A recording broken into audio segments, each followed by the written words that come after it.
"Please, just make it fast," the CEO whispered, his voice raw with desperation, almost lost beneath the sterile hum of fluorescent office lights. The words were heavy enough to knock the air out of anyone who heard them. He slumped in his chair, fingers gripping the edges of his polished mahogany desk, as though holding on to his last shred of control. The room smelled faintly of coffee and expensive cologne, the large glass windows revealing the bustling city below. Yet in that moment, the towering skyscraper felt like a prison rather than a symbol of success. Outside, life carried on, indifferent to the turmoil trapped inside this high-rise office, where one man's empire teetered on the edge of collapse. Miles away, beneath the same sun, Daniel Hayes, a single father of two, wiped his calloused hands on the worn sleeves of his jacket. His small janitorial cart rattled softly as he moved through the gleaming halls of Halston Enterprise, a company whose leaders he had seen from afar for years but never imagined meeting face to face. Daniel's life was simple yet complicated. Mornings began with breakfast and hurried lunches for his children.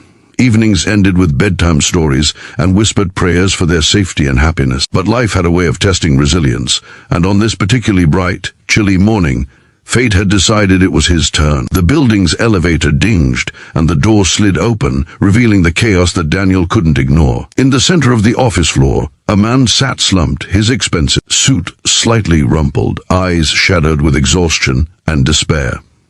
Daniel froze, recognition dawning slowly. This was Riona Halston, the CEO, a man revered for his sharp mind, ambition, vision, and unyielding demeanor, but now stripped of all armor. Daniel's heart tightened. He had no idea why the man was in such a state, but instinct told him something could be done, even if it was as simple as lending an ear or offering a hand. Without thinking, Daniel approached. "Sir," he said softly, voice steady but calm, "do you need help?" Riona's head snapped up, startled by the simple kindness in a stranger's tone. His eyes, usually sharp and unrelenting, were now wet with frustration. I can't. It's all falling apart. Everything I've worked for gone," he whispered. The words were like a gust of wind knocking Daniel off balance. Daniel paused, then did something impulsive yet instinctive. He removed his worn jacket, folding it carefully over his arm, as if setting aside his own burdens for a moment. "Then let's figure it out," he said, not alone. And just like that, a spark ignited in a room that had been drowning in shadows. If this story already has you feeling something, go ahead and like, comment, share, and subscribe to Kindness Spark, because this is the kind of moment that reminds us all of the power of kindness and second chances. Riona stared at Daniel for a long beat, unsure what to make of the simple offer. He was used to the world bending to him, used to commanding solutions rather than accepting them. Yet here stood a man who had nothing, and yet somehow everything: courage, compassion, patience, and perhaps most importantly, perspective. Daniel didn't see the fear, the humiliation, or the impossible expectations. He saw a person who needed help. Over the next hour, Daniel listened. He didn't interrupt, didn't offer platitudes. He simply let Riona speak about the mounting debts, the angry board members, the employee fears, and the gnawing sense of inadequacy that clung to him like a second skin. It was the first time anyone had let Riona feel the weight of his own fears without judgment. And in doing so, Daniel reminded him of something long forgotten, that vulnerability could be the doorway to strength. As the conversation shifted, Riona's posture changed.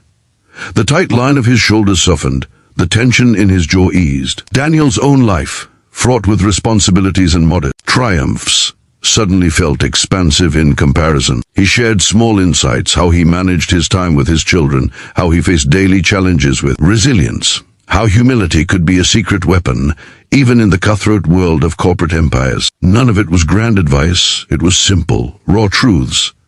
And in the quiet, high-rise office, these truths felt revolutionary. By late morning, the sunlight pouring through the tall windows had shifted, casting the room in a warm glow. Daniel, still wearing his calm expression, suggested an unusual idea. "Maybe the problem isn't about fixing everything at once," he said. "Maybe it's about choosing one thing to change something that matters most." Riona considered it, leaning back in his chair, eyes closing briefly as if tasting the possibility of hope. And then, almost reluctantly, he asked, "What do you think that should be?"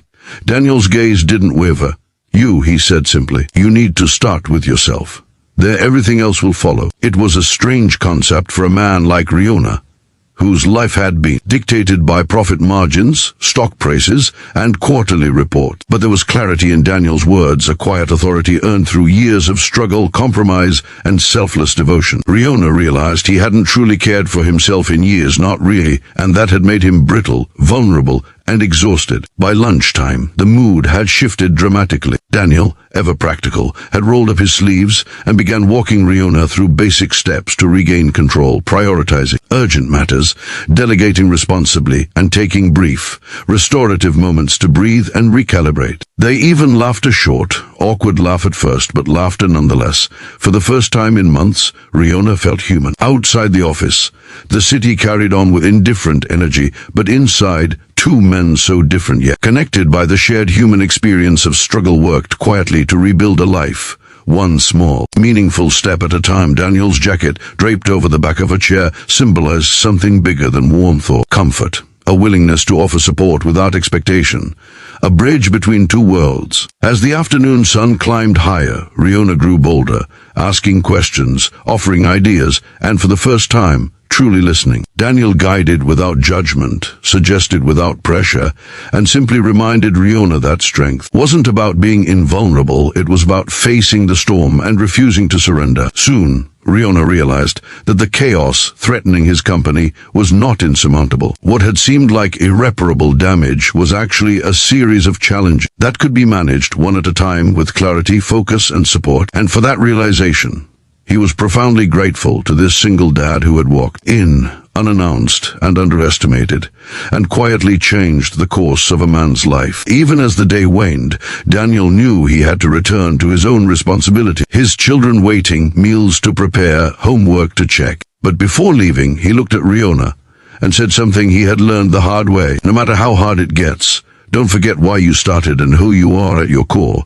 That's what matters in the end. Riona nodded, emotions threatening to spill over. I think I understand now, he admitted, voice breaking slightly. You've changed everything for me today. Daniel smiled gently. We change each other more than we realize, that's life. Before stepping into the elevator, Daniel paused. Take care of yourself. That's where it all begins. With that, he disappeared down the hall, leaving Riona in the now peaceful office, sunlight streaming across the polished floors like a promise of hope. Hours later, after reflecting on the day's events, Riona made a quiet but significant decision to restructure not only his company but his life. He would listen more, delegate more, and embrace the humanity he had long ignored in his pursuit of success. And he would remember the single father who walked into his world like a quiet hero, teaching him that courage isn't always loud, and wisdom often comes in unexpected packages. Later that evening, Riona found himself standing by the office window, looking out over the city that had always seemed so imposing, and for the first time he felt a genuine sense of peace, a feeling deeper than any business victory, a connection to something real, something human. He had been reminded that power wasn't only about control, it was about compassion, patience, and the willingness to accept help. And it had taken a single act of kindness from a man who had so little materially but so much heart to remind him of that truth. The story of that day became a quiet legend in the office. Employees whispered about the mysterious janitor who somehow saved the CEO from himself.